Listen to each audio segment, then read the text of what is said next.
여러분 반갑습니다. 많은 학생들이 아마 저를 잘 알고 있을 겁니다. 예전에는 동영상 강의를 통해서 제가 여러분들과 만나는 시간이 많았기 때문에 그럴 거예요.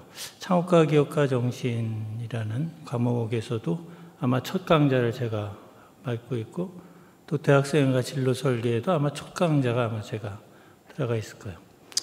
제가 우리 학교에 온 지는 2006년에 왔는데 만 17년 동안 재직하다가 이번 8월 31일 날 정년 퇴직을 했습니다. 그리고 아까 우리 양 목사님이 말씀드렸던 것처럼 석좌 교수로 다시 강단에 서게 됐고, 또 여러분 교목실을 2021년 12월부터 지금까지 맡아오고 있는데, 오랜 동안 대학 휴머니티 칼리지 학장을 했어요. 13년 동안을 무려 했으니까. 그러면서 우리 학교 교양교육 체계를 구축했고, 또 학생들과 다양한 과목을 통해서 만나왔습니다. 제 전공은 서양철학이에요. 제가 교목실장을 맡고 있으니까 여러분들이 목사님이라고 생각할지 모르겠지만 저는 목사님은 아닙니다. 목사 안수를 받은 적도 없고요. 제 전공은 서양철학이고, 서양철학에서 특히 종교철학 분야예요. 그래서 서양의 종교철학이라고 하면 주로 이제 기독교 철학과 관련된 거기 때문에 신학 부분도 많이 공부를 했고, 또 대학 때는 부전공으로 신학을 또 전공했어요. 그래서 전공이 철학, 부전공은 신학. 그래서 교목실장까지 맡게 됐습니다. 제 강의를 들어보면 아시겠지만 저는 목사가 아니기 때문에 신학, 성경 안에서만 얘기하지 않아요. 인문학적 지평에서 성경을 조망하고 또 기독교를 조망하는 그런 이야기를 합니다. 그래서 아마 여러분들이 좀 달리게, 여기 교회 다니는 분들이 듣기에는 좀 색다른 접근이다라고 생각이 될 거예요. 우리 채플은 일반적으로 볼 때 절반의 학생은 교회를 다니지 않아요. 절반의 학생이 교회를 다니는 걸로 알고 있어요. 따라서 과거에는 채플을 예배 형태로 봤는데 요즘은 예배 형태로 보지 않습니다. 매 강의, 물론 이게 우리가 초청하는 분들 중에 목사님도 계시고 대부분은 이제 대학 교수님들인데 전공도 다양합니다. 뭐 천문학도 있고 물리학도 있고 의학도 있고, 그래서 여러분들이 채플하면 예배를 생각하실지 모르겠지만 전혀 그렇지 않아요. 오히려 기독교에 대한 안내 강의라고 할까요? 기독교를 소개하는 그런 강의에 가깝고, 우리 학교는 기독교 정신으로 건학된 학교이기 때문에 기독교 정신이 무엇인가를 또 알리는데도 이 강좌의 그 개설 목적이 있습니다. 오늘은 첫 번째 강좌이기 때문에 좀 뭔가 여러분들을 초대하는 그런 이 채플에 초대하는 의미의 강좌고, 여러분이 이번 학기 총 14번의 강좌를 들으면서 여러분이 영혼이 깨어나고 뭔가 여러분의 인생에 어떤 중요한 첫걸음을 내딛는 계기가 이 14개의 강좌 중에서 일어나기를 진심으로 바랍니다. 그럼 이 이야기를 시작해 볼게요. 대략 강의는 우리가 11시 20분 이전에 끝냅니다. 그러니까 여러분 그냥 특히 이제 이 채플 강의는 뭘 시험이 있는 것도 아니고 그저 여러분이 마음을 열어놓고 그냥 들으시면 돼요. 그러다가 졸리면 주무세요. 특별하게 뭐 깨어 있을 필요는 없어요. 그러나 여러분이 강의를 듣다가 여러분 들을 만하다고 생각하면 집중하셔서 듣기 바라요. 여러분이 그건 선택입니다. 우리는 대학을 왜 오는 걸까요? 우리는 대학에 있어요. 이 교회는 대학교이고, 우리는 여러분 대학을 왜 왔습니까? 저는 70년대 대학을 갔습니다. 70년대 대학을 다녔는데, 그때 제가 대학을 간 이유는 잘 살기 위해서였어요. 저는 고등학교를 특이한 고등학교를 나왔어요. 상업고등학교를 나왔어요.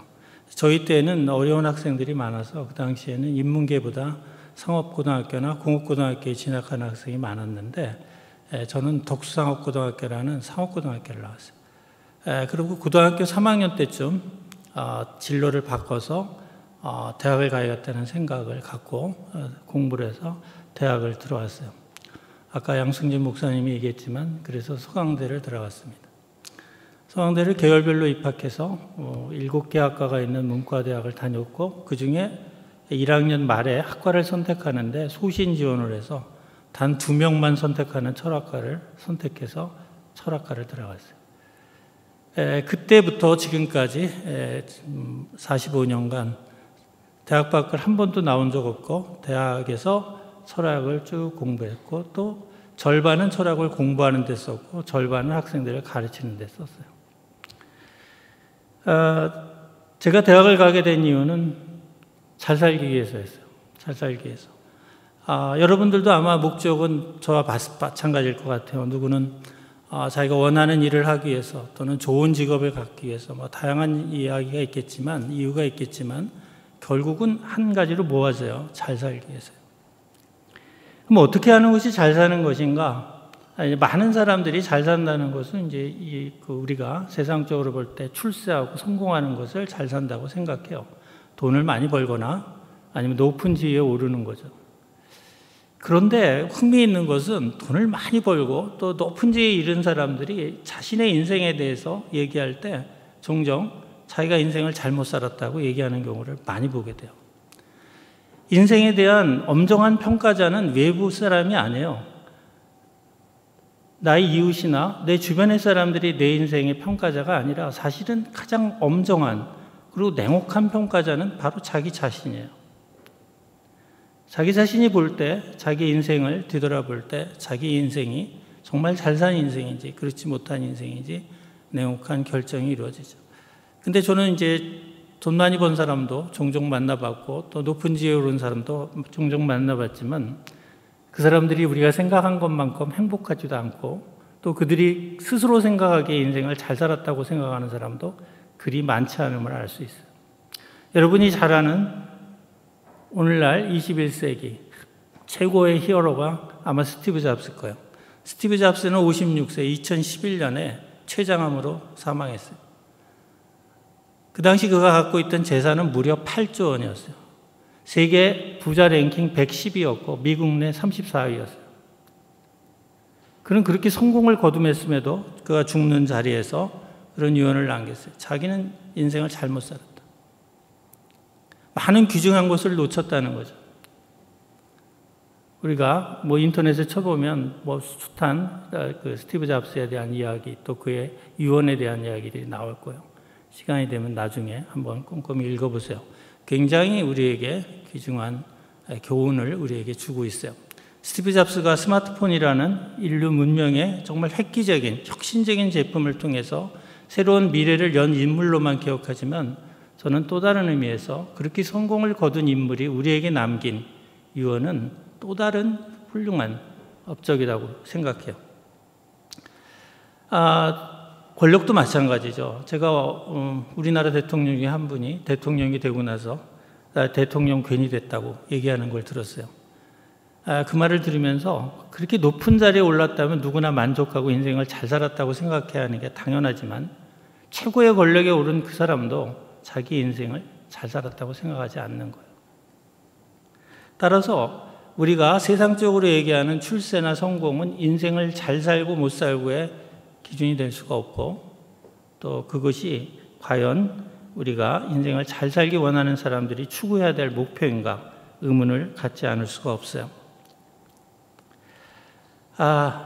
오늘날 우리가 인생에 성공하고 출세하려면 엄청난 경쟁을 뚫고 살아남아야 돼요. 여러분 잘 알죠? 취업하기도 엄청 힘들고 창업도 그보다 더 힘들고 그러니까 인생이 요즘 젊은이들이 너무 힘들어요. 익히 잘 알고 있어요. 그러나 젊은이들이 힘든 거는 저희 때도 마찬가지였어요. 인생을 잘 사는 것에 대해서 따라서 이러한 경쟁사회, 심한 경쟁사회 속에서 젊은이들이 인생을 잘 사는 것에 대한 이견을 갖는 젊은이들이 늘어나요. 그게 소확행이에요. 소소하고 확실한 일상의 행복을 챙기며 사는 것이 의미가 있지 그까지 되지도 않을 남을 짓밟고 올라가는 성공이 무슨 의미가 있냐 이렇게 자족하면서 인생을 한 60, 70 산 그런 노인 같은 그런 생각들을 갖고 소확행을 추구해요. 근데 소확행에서 말하는 소소하고 확실한 행복이 진정한 참된 행복이냐? 소확행에서의 행복은 종종 행복과 행복감을 착각하고 있는 거예요. 그때 그들이 느끼는 행복감이라고 하는 것은 즐거움이나 쾌락에 지나지 않아요. 쾌락. 근데 즐거움이나 쾌락은 일시적으로 행복감을 줘요. 분명한 것은. 그러나 그것은 지속력이 없어요. 그리고 한 가지를 계속 반복하다 보면 더 이상 그것으로부터 즐거움을 받지도 못하고 쾌락을 느끼지도 못해요. 그래서 더 강도가 높은 것을 원하게 되고, 그렇게 어느 일정 시점이 지나가면 다 시시해지고 허무해지죠. 인생을 그러한 소소한 행복으로만 60평생을 산다고 생각해 보세요. 그리고 죽음의 자리에서 자신의 인생을 돌아볼 때 그 인생을 잘 살았다고 말할 수 있을지 한번 우리가 뒤돌아볼 필요가 있어요. 우리가 참된 행복이라고 하는 것은 그럼 뭐냐?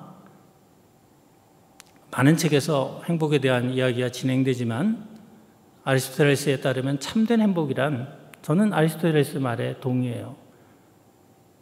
그것은 자신의 본분을 다할 때 느끼게 되는 자신의 삶에 대한 만족감이에요. 하나 예를 들어 볼까요? 학생들이, 우리가 도서관에서 공부를 하죠. 저도 젊었을 때, 학생 때 공부를 그렇게 열심히 한 학생은 아니지만 간간히 늦게까지 공부한 적도 많아요. 제가 대학 다닐 때는 통행금지가 있었어요. 12시에. 그래서 대학 도서관이 대충 한 11시 반 정도면 닫는데, 그때까지 끝까지 남아있다가 이제 도서관 문을 나설 때 그 찬 그 밤공기를 맞으면서 학교 이렇게 언덕을 내려갈 때 느끼는 그 무언가 알 수 없는 그 뿌듯함. 그것이 진정한 행복이에요. 여러분, 부모님들이 자녀를 키우기 위해서 가진 고생을 다하지만 그렇다고 부모님이 행복하지 않을까요? 전혀 안 그래요. 고생과 헌신을 통해서 자녀들이 자라나는 것을 보면서 뿌듯함을 느끼죠. 그것이 진정한 행복감이에요. 행복은 따라서 헌신과 수고가 따르게 돼 있는 거예요.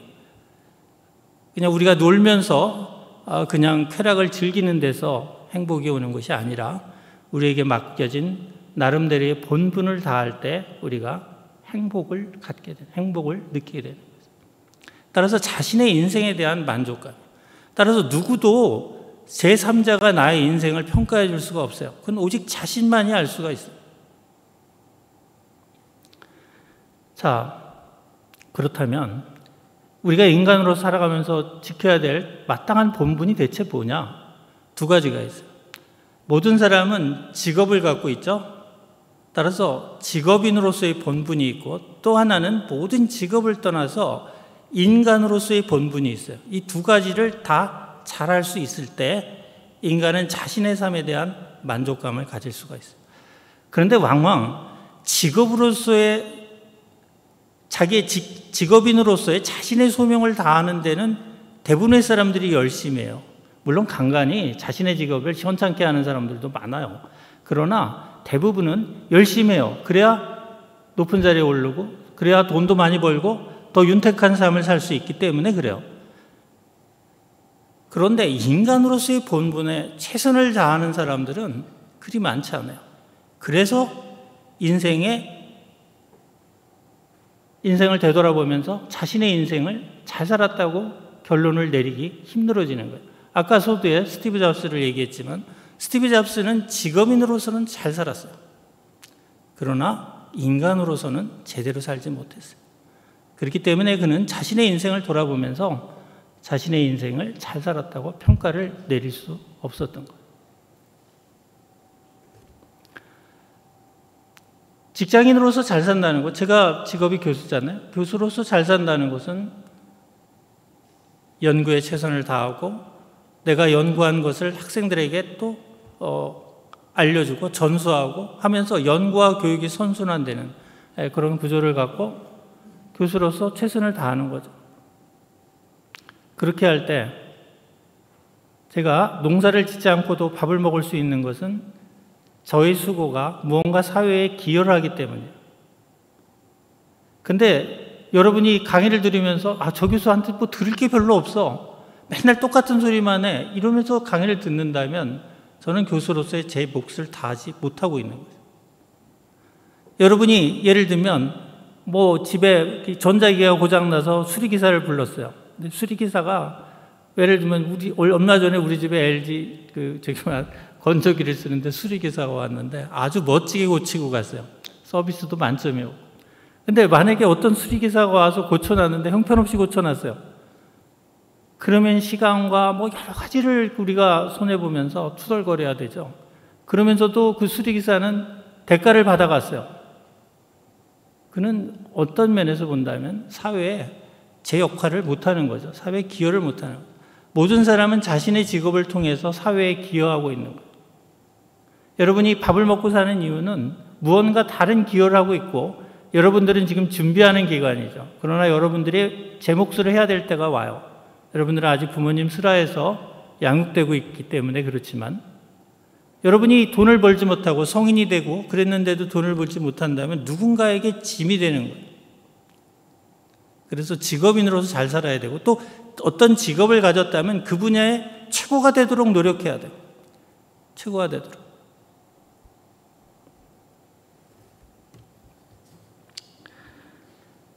이 분야는 아까도 말씀드렸지만 많은 사람들이 최고가 되려고 노력은 해요. 그러나 거기에 대부분 또 많은 사람들이 또 주저앉기도 하지만 하여간 이 부분에 대해서는 굳이 이 자리에서 더 강조할 필요는 없을 것 같아요. 제가 강조하고 싶은 건 인간으로서의 본분이 뭐냐는 거예요. 이게 중요한 부분이에요. 오늘날 현대과학이 발전하고 그러면서 과학이 또한 새로운 종교처럼 추앙받는 시대에 우리가 살고 있어요. 에드워드 윌슨이라고 하는 유명한 하버드 대학의 동물학자는 인간을 동물로 봐요. 이러한 사조는 과학자 전반에 깔려 있어요. 예를 들면 이러한 사고는 오늘날 현대 우리 인간의 의식을 많은 사람들은 뇌의 작용이라고 봐요. 그렇기 때문에 뇌가 정지하면 의식도 정지하고 그리고 인간이 죽으면 그저 흙으로 돌아갈 뿐이라는 유물론적인 사고들을 일반적으로 보편적으로 갖고 있는 것이 과학이에요. 그러나 과학이 만약에 그렇게 인간을 데피니션한다면 정의한다면 인간에게는 생존이라는 본능에 따라 사는 것 외에는 아무것도 없어요. 지침이 없는 거죠. 그렇다면 인간은 무엇을 해도 허용되는 사회에 살고 있는 거예요. 어느 누구도 그의 행동을 탓할 수가 없겠죠. 옳고 그름의 기준이 없잖아요. 그래서 도스토옙스키는 신이 사라진다면 우리는 모든 것을 할 수 있다. 우리에게는 모든 것이 허용된다라는 유명한 말을 남겼어요. 신이란 여러분이 생각하는 수염난 할아버지도 아니고 또 우리 세계를 창조했다 그러면 우리가 같은 어떤 개체를 가진 개체라고 생각하면 그건 큰 오산이에요. 이 전 우주를 창조한 어떤 개체로서의 신이 존재한다면 우린 그렇게 물을 수 있어요. 그 신은 누가 창조했지? 제가 주일학교 예전에 대학 1학년 때 주일학교 선생을 했어요. 그때 어떤 주일학교 학생이 저한테 물어봤어요. 하나님이 세계를 창조했다고 하니까 그 여학생이었는데 초등학교 한 5학년이나 6학년쯤 됐던 여학생이 저한테 물어봤어요. 그럼 신은 누가 창조했죠? 그게 바보 같은 질문일까요? 아니면 똑똑한 질문일까요? 그건 지극히 똑똑한 질문이에요. 지극히 똑똑한 질문.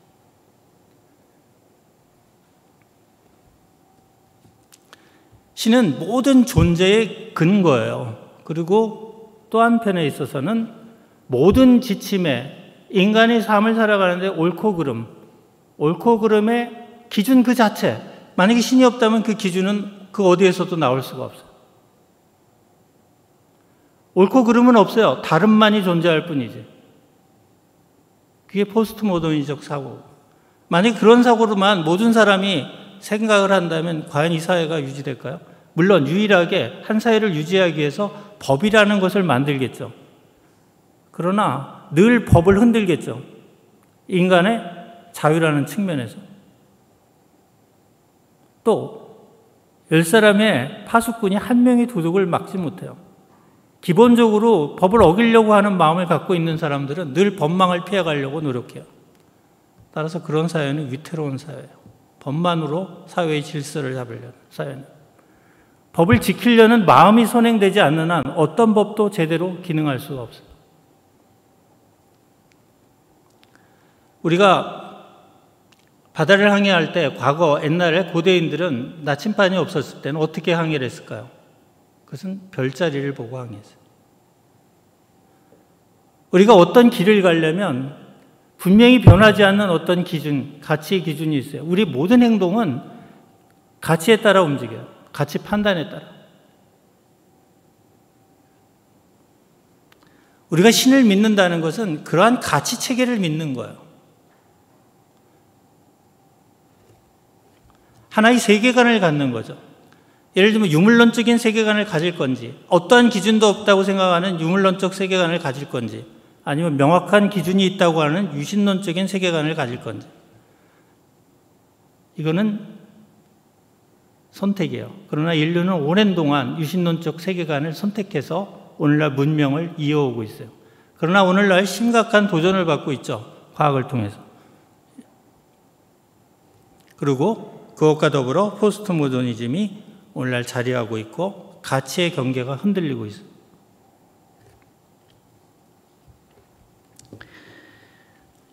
성경은 우리에게 뭐라고 얘기하느냐? 인간은 신의 피조물이라는 거죠. 그러면서 여러 가지 얘기를 하고 있어요. 특히 인간은 영적인 존재라고 얘기해요. 인간의 의식이라고 하는 것은 단순한 뇌의 산물이 아니라는 거죠. 하나님이 인간을 창조하고 흙으로 빚었어요. 따라서 물질이라는 거죠. 그러나 이 물질에 뭘 넣었어요? 푸뉴마, 즉 호흡 또는 영을 넣었어요. 영을 넣고 따라서 인간은 영혼과 육체의 결합이죠. 결합으로 이루어졌어요. 그러나 주도권은 누가 갖고 있어요? 영이 갖고 있어요. 왜냐하면 신은 영적인 존재이고 자기와 같은 영성을 우리 인간에게 부여한 거죠. 영혼을 갖고 있다는 것은 인간이 육체의 영혼이 지배되고 예속되지 않는다는 거예요. 단순히 욕망의 덩어리가 아니라는 거죠. 그 욕망을 예를 들면 거스를 수 있는 힘을 갖고 있는 존재라는 거예요. 우리가 현대인들이 특히 자유라는 개념을 굉장히 많이 오해하고 있어요. 무슨 얘기냐 하면 인간이 자유롭다. 나는 자유롭기 때문에 놀고 싶을 때 놀고 먹고 싶을 때 먹고 섹스하고 싶을 때 섹스한다. 그게 자유라고 생각해요. 그러나 기독교적 또 성서적 관점에서 보면 그건 자유가 아니에요. 욕망의 노예이지. 내 스스로 내가 짐승임을 선언하는 것에 불과해요. 짐승들은 그렇게 살아요. 본능에 충실하게. 그것은 본능의 노예일 뿐이에요. 성경에서 말하는 자유는 그런 욕망을 거스를 수 있는 힘을 말해요. 힘. 인간의 육신은 이기적이고 자기중심적이에요. 우리가 이 육체를 유지하려면 외부로부터 영양소를 섭취해야 돼요. 그렇죠? 생명을 뺏어야 돼요. 내 거로 만들어야 돼요. 소유해야 돼요. 그리고 그걸 소비해야 돼요. 그러나 영혼은 다른 방식이에요. 영혼은 그런 식으로 존재하지 않아요. 영혼은 뭐예요? 굉장히 이타적이에요. 이타적. 어떤 사람의 영의 무게나 영의 존재감은 그 사람이 얼마나 이타적으로 사느냐에 따라 그 사람의 영혼의 존재감은 커져요. 세상적인 부자들은 더 많이 갖고 남의 것을 더 많이 뺏어올수록 부자가 되지만 영적인 거장들은 더 많이 자기 거를 줄수록 영적인 거장이 돼요. 따라서 영혼과 육체는 반대적인 속성을 갖고 있어요. 나의 육체는 이기적이고 나의 영혼은 이타적이에요. 이타적임을 증명할 수 있는 게 있죠. 우리 마음속에 있는 양심이에요. 우리 마음속에 있는 양심을 우리를 늘 꾸짖죠. 이기적인 우리를 꾸짖어요. 이것이 모순된 것이 우리 안에 상존하고 있어요. 가치 존재예요. 여러분이 성찰해 보기 바랍니다.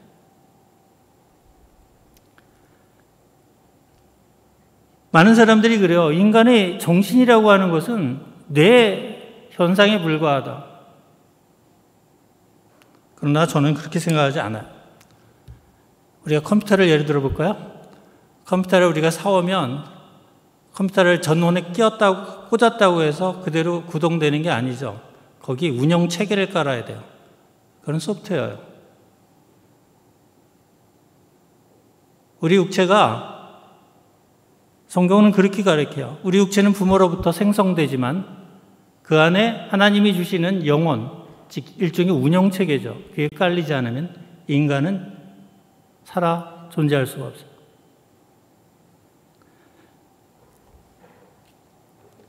따라서 인간을 우리가 순수하게 물리적인 존재라고 생각하는 것, 이것도 하나의 종교예요. 종교라고 할 때 우리가 흔히 이때 내가 말하는 종교의 의미는 하나의 가정이라는 거죠. 증거가 없는. 생각해 보세요. 우리가 가장 확실한 것은 우리 의식의 직접성이에요. 우리 의식 바깥에 무엇이 존재한다라는 것은 우리의 상식에 불과해요. 여러분이 죽었을 때 내 옆에 있는 친구가 여전히 존재하고 있고, 여러분이 지금 다니고 있는 세종대학이 여러분이 죽었음에도 불구하고 여전히 존재할 거라는 것은 그저 여러분의 커먼 센스에 불과해요.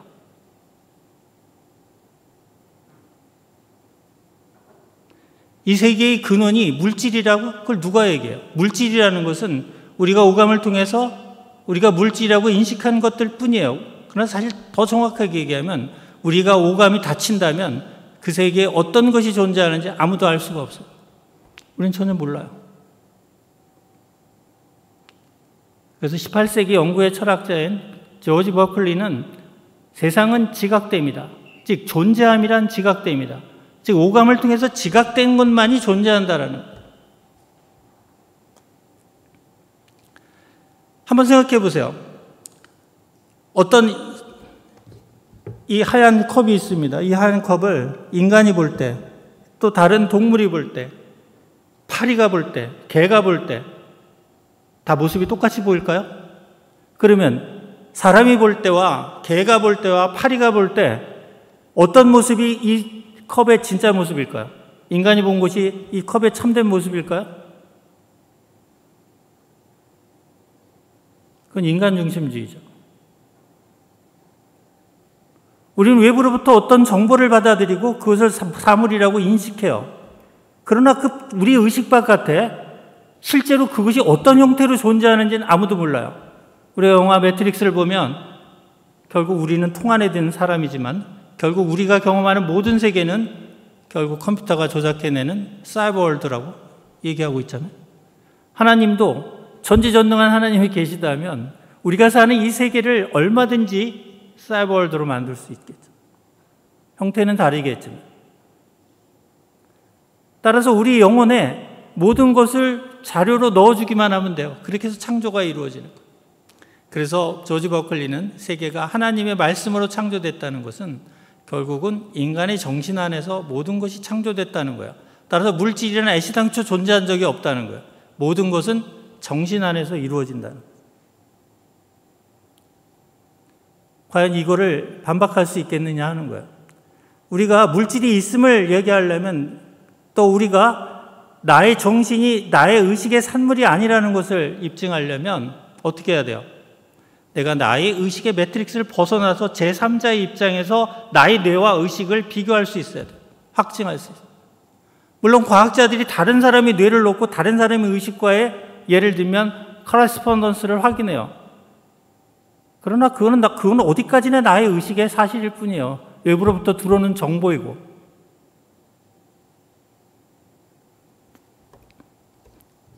그래서 여러분들이 내 말이 무엇인지, 내가 지금 무슨 말을 하고 있는지 여러분이 내 말을 따라오고 있기를 믿어요. 인간의 영혼이라는 것은 아주 특이해요. 형체가 없어요. 그렇죠? 그렇기 때문에 인간의 영혼이라는 것이 존재하지 않는다고 많이들 생각해요. 오늘날 특히 과학에 매료된 학생들이 그래요. 오늘날 근사체험이라는 게 있어요. 현대의학에서 연구하는. 과거에는 근사체험을 별로 의학계에서 받아들이지 않았지만 요즘은 A급 의학 저널에서도 근사체험에 대한 연구 리포트들이 발표되고 있어요. 근사체험이란 의식이 뇌파가 완전히 전지된 상태, 즉 죽은 거죠. 죽은 상태에서도 의식이 활동하고 있다는 거예요. 사망 선고를 내리고 심지어는 길게는 몇십 분 동안 의식이 자유롭게 유체 이탈을 해서 공간을 돌아다녀요.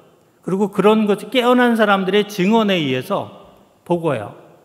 이게 무슨 어떤 거짓이 아닌가를 확증하기 위해서 중환자실 위에 전등, 램프 위에다가 전어를 놔뒀어요. 근데 사망 선고를 받은 그 환자가 그 위에 있는 저널이 무슨 저널인지를 말하고 있어요. 왜냐하면 공중에 떠서 자기를 봤다는 거죠. 그렇다면 명확한 것은 인간의 정신이란 뇌 현상이 아니라.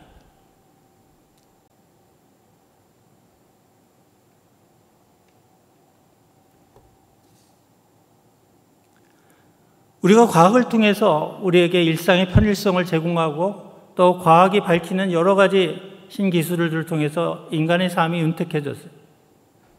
그러나 과학이 근원적으로 존재의 신비를 알려주는 건 아니에요. 또 하나 과학은 우리가 어떻게 살아야 되는지 삶에 대한 지침을 제공하는 것도 아니에요.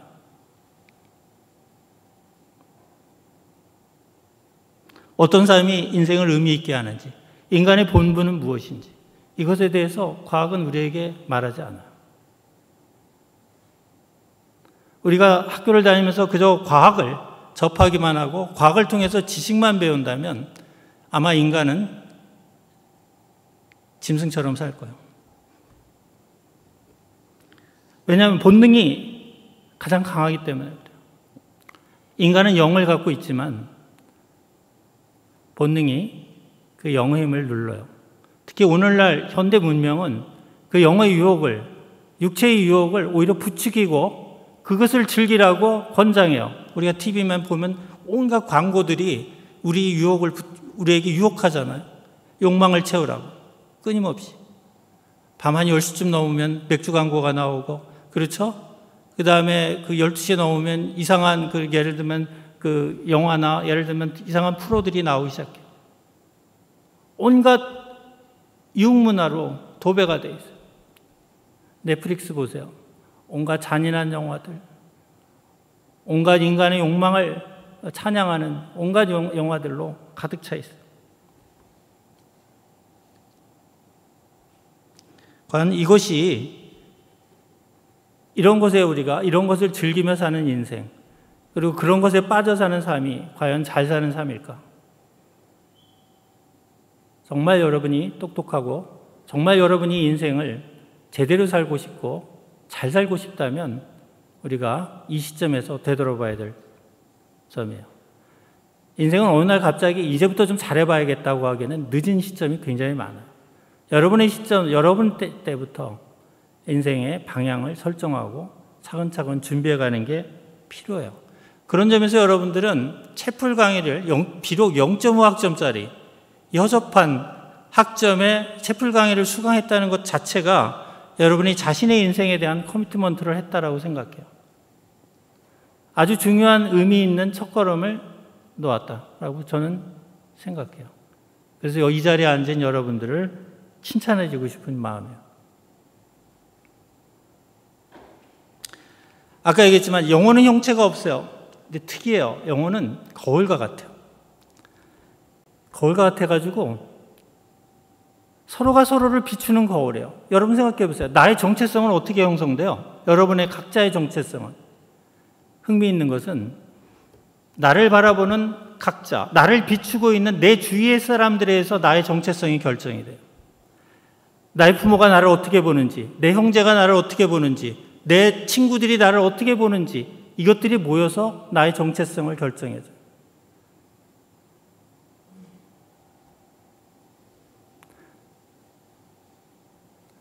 내가 사랑의 빛으로, 사랑으로 내 주변 사람들을 대할 때 어떻게 했어요?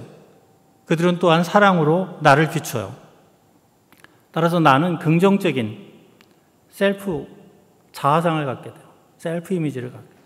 그러나 내가 증오, 미움, 경멸 이런 시선으로 남을 바라볼 때, 그러한 빛을 비출 때 상대도 똑같이 거울이니까 그런 모습으로 나를 비춰줘요. 따라서 나는 내가 비춘 그 모습 그대로 굉장히 좋지 않은 정체성을 갖고 인생을 살아가게 돼요. 따라서 성경은 그렇게 얘기해요. 이타적으로 살라고. 그 이타적으로 살라는 게 뭐야? 사랑하라는 거예요. 그 사랑이란 단어에 도덕도 들어가고 율법도 들어가고 모든 게 들어가는 거예요. 도덕이란 결국 이타적으로 살라는 거예요. 사랑하라? 그 말은 더 상위 개념이죠. 그 상위 개념 안에 도덕이 들어가는 거예요. 근데 도덕이 또 때때로 사랑이 없는 도덕이 있죠. 그런 도덕을 예수님께서는 성경에서 무지히 꾸짖고 있는 거예요. 도덕의 기본 정신은 사랑이기 때문에 그래요. 이타적으로 살라. 이타적으로 살면 살수록 어때요? 자기의 셀프 이미지는 좋아지게 돼 있어요. 왜? 상대가 나를 좋게 비추니까. 그건 왜요? 내가 빛을 보낸 만큼 그걸 반사해 주는 거니까. 에릭 프롬은 자신의 책에서 이런 얘기를 해요. 우리가 물체가 파란색을 비추는 것은 파란색을 반사하기 때문에 파란색이 되는 거예요. 까만 거는 모든 색을 흡수해버리는 거죠. 자기가 비춰요. 근데 우리는 인생을 살면서 다양한 색을 지금 비추고 있는 거죠. 내가 사랑의 색을 비추면 상대는 거울이니까 나에게 사랑의 색으로 반사해줘요. 따라서 나는 어때요? 나의 이미지가 굉장히 좋은 사랑의 이미지로, 긍정적인 이미지로 나의 정체성이 구성이 돼요. 따라서 인생을 의미 있게 살 수 있고 밝게 살 수 있어요. 그러나 증오, 경멸, 짜증 이런 시선으로 계속 상대를 비추면 상대 또한 나를 그렇게 계속 규정하겠죠.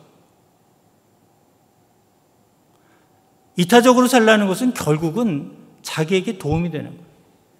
또한 사회를 밝게 만드는 거예요. 그것이 인간으로서 본분이에요. 사랑을 실천하는 것이 바로 인간으로서 본분이라는 것을 성경은 가르치고 있는 거예요. 우리가 사랑을 행사하면서 살 때 아무리 돈을 많이 벌어도 이 사랑의 본분을 다하지 못할 때 인생은 실패한 거예요. 잘 살았다고 말할 수 없어요.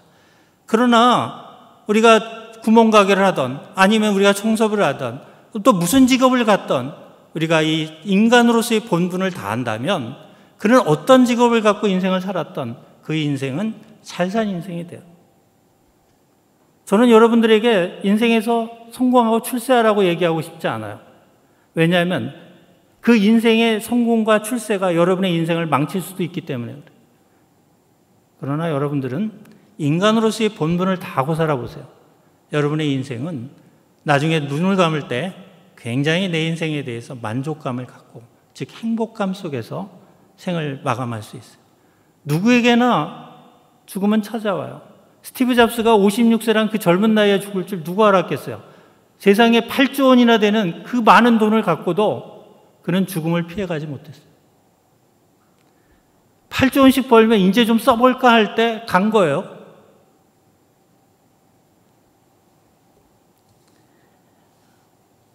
아주 평범한 진리지만 대부분의 사람들이 인정하려고 하지 않는 게 뭐냐. 자기는 죽는다는 건 누구나 알아요. 그런데 그 죽음이 바로 내일 닥칠 수도 있다는 사실, 아니면 더 심하게 말하면 오늘 오후에 닥칠 수도 있다는 사실, 이거를 인정하려고 하지 않아요. 여러분이 그걸 인정하는 순간 여러분은 삶에 대한 자세를 바꾸게 될 거예요. 이것을 강조하는 철학이 바로 실존 철학이에요. 그리고 성경도 실존주의적인 측면이 있어요. 늘 죽음을 생각하며 살라는 거예요. 왜? 하나님이 언제 여러분의 영혼을 거두어 가실지 아무도 모르기 때문에 그래요. 여러분이 영원히 살 것처럼 생각하지 마세요. 여러분이 오늘 할 일을 내일로 미루지 마세요. 여러분에게 내일이 과연 있을지 아무도 모르니까. 스티브 잡스는 직업인으로서는 정말 잘 살았어요. 그렇죠? 21세기 혁신의 아이콘이잖아요. 누구보다 잘 살았어요. 돈보다도 정말 일에 매진했죠. 그가 그렇게 돈을 탐하는 사람은 아니었던 것 같아요. 그러나 그는 인간으로서 잘 살지 못했고 그 스스로 고백했어요. 자기 가족에게 더 친절하지 못했고 그의 가족과 더 많은 시간을 누리지 못했고 사랑을 베푸지 못했고, 특히 유명하잖아요. 스티브 잡스가 자기 직원들에 대해서 얼마나 못되게 굴었는지. 그런 것들이 마음에 걸리는 거예요.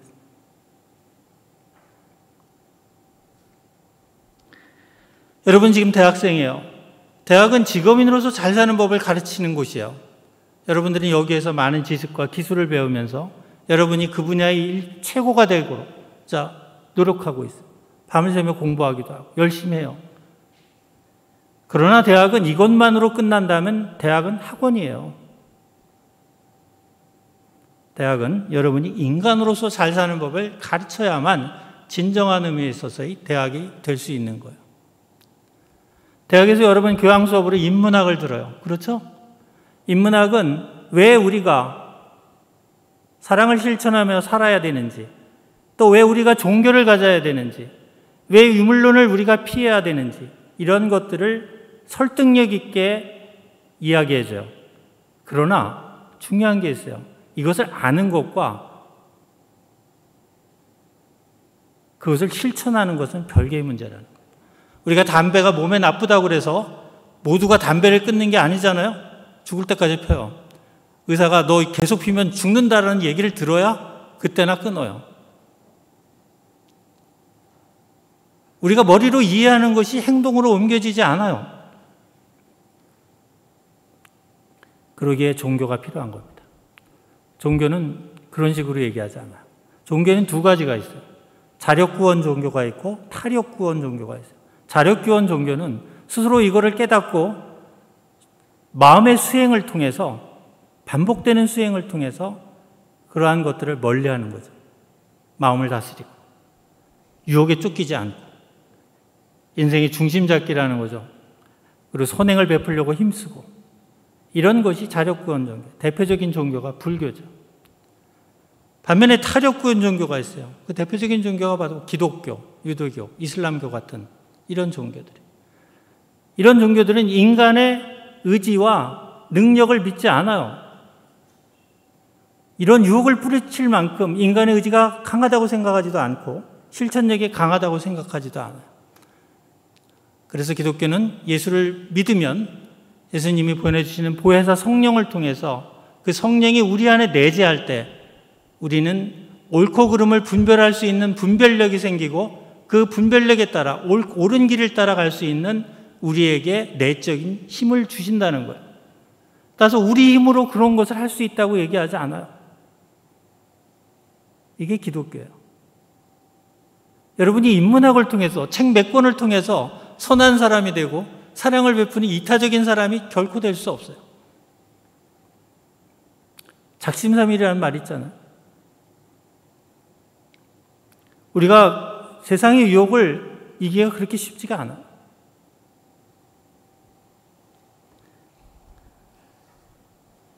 이번 학기에 개설되는 14개의 강좌는 여러분을 신앙으로 초대하는 그런 강의들이 될 거예요. 왜 우리가 종교의 종교가 필요한가 하는 것들을 이야기하고 있어요. 그런데 가장 중요한 문제가 있어요. 뭐냐 하면 오늘 이 강의를 듣는 여러분들도 이러한 문제에 대한 심각한 문제의식을 갖고 있지 않다면 오늘 제 강의는 여러분에게 큰 유익이 되지 못해요. 왜냐하면 신약과 구약은 결국은 그것을 필요로 하는 사람, 그 문제의식을 절감하는 사람에게 꼭 필요한 약과 같은 거예요. 환자라야 약이 필요한 거 아니겠어요? 여러분이 문제의식을 갖고 있어야 그 강의가 구구절절 자기의 마음에 새겨지지 않겠어요? 그러나 일상적으로 그런 것에 관심이 없어요. 그럴 때 여러분이 한쪽 귀로 들어와서 한쪽 귀로 흘러나가는 겁니다. 따라서 어떤 면에서 이 14개의 강좌 중에 어떤 한 개의 강좌라도 여러분의 영혼을 깨우기를 바라요. 이 영혼을 깨울 때 여러분의 인생은 확연하게 달라질 겁니다. 확연하게. 여러분, 공부를 가장 잘하는 비법이 뭔지 아세요? 머리가 좋아서가 아니에요. 그 공부를 해야 되는 이유를 알 때예요. 이유를 알 때. 내가 이 공부를 왜 해야 되는지 그 명확한 이유를 알 때 집중이 되고 공부를 잘할 수 있는 거예요. 제가 오늘 긴 이야기를 했습니다. 많은 이야기가 한쪽 귀에 들어서 한쪽 귀로 흘려들을 수도 있겠지만 이 자리에 앉아있는 여러분들 중에 한두 사람만이라도 영혼이 각성되고 변화된다면 굉장히 중요한 역사가 이루어져요. 여러분, 바다 있죠, 바다. 바다에 온갖 쓰레기가 다 들어가요. 그런데 심지어 어떤 나라는 온갖 음식물 쓰레기라든가 뭐 예를 들면 여러 가지 더러운 것들을 바다에 갖다 그냥 버려요. 특히 후진국들. 그런데도 바다는 안 썩어요. 왜 안 썩을까요? 바닷물이 염도 때문에 안 썩어요. 염도가 3.1%에서 3.8% 정도의 사이예요. 우리가 한 사회를 이끌어가고 한 사회를 얘를 유지하는 데는 그 3%에 깨어있는 사람들이 이 사회를 지탱해주고 유지해주는 거예요. 바로 이 자리에서 그 3%에 드는 학생이 나오기를 바라는 거예요. 모든 학생이 우리가 교육의 의도대로 따라오지는 못해요. 모든 학생이 A를 받지 않잖아요. 분명히 저는 이 자리에 그런 학생이 있을 거라는 믿음을 갖고 있어요. 바라기는 이 자리에 있는 모든 학생이 그 3%에 드는 학생이 되기를 바라요. 그래서 우리 사회를 변화시키고 나아가 인류를 변화시키는 그런 사람들이 되기를 진심으로 바랍니다. 우리 잠시 기도할까요? 하나님 감사합니다. 오늘 말씀을 우리 학생들과 같이 나누었습니다. 이 말씀이 그들의 마음판에 깊이 새겨지기를 간절히 원합니다. 이 모든 말씀 예수님의 이름으로 기도드립니다. 아멘. 네, 감사합니다.